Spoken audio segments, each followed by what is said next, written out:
जगन्नाथपुरी के एक भक्त की कथा है। एक भक्त था, उसके स्वप्न में जगन्नाथ जी आते थे। वो इतना रोता था मंदिर के बाहर खड़े होकर के। तो ठाकुर जी बोले, तू क्यों रोता है? बोले, आप बस मेरे साथ रहो, मुझे और कुछ नहीं चाहिए, और इस बात का मुझे अनुभव होना चाहिए कि आप मेरे साथ हो। तो भगवान जगन्नाथ जी ने उसको कहा, मैं तेरे साथ हमेशा हूं, और इसका अनुभव तुझे जब करना हो समुद्र की बालू में चलना, और थोड़ी दूर चलने के बाद फिर पीछे देखना, 2 पैरों के निशान तेरे होंगे और तेरे बगल में 2 पैर के निशान मेरे होंगे। उससे तुझे पता चल जाएगा मैं तेरे साथ। अब तो वो रोज जाता, समुद्र के तट पर चल के देखता, थोड़ी दूर चलता तो 2 पैर के निशान उसके, बगल में छोटे छोटे छोटे चरण भगवान के।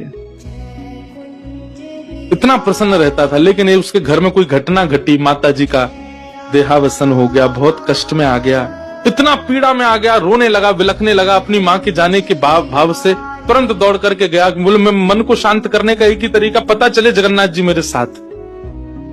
अत्यंत पीड़ा में था। जैसे ही समुद्र के तट पर चल रहा था, रो रहा था बहुत तेज तेज। पीछे मुड़ करके उसने देखा तो 2 ही पैरों के चिन्ह थे। जगन्नाथ मंदिर के बाहर जाकर बोला, मैं समझ गया, मेरी माँ का देहावसन इसलिए हुआ क्योंकि आप मुझे छोड़ के चले गए हो। अब आप मेरे साथ में नहीं हो।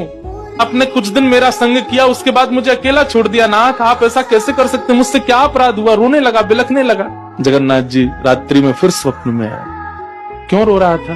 बोले, नाथ, आप मेरे साथ थे हमेशा, और आज आप मेरे साथ नहीं थे। मैंने जाके देखा 2 ही चरण चिन्ह थे, और आज ही मेरी माँ का भगवत धाम गमन हो गया। इसका मतलब आपने मुझे त्याग दिया ना? मुझसे कोई अपराध हुआ है? भगवान बोले, नहीं। तो फिर आज आपके चरण चिन्ह क्यों नहीं थे?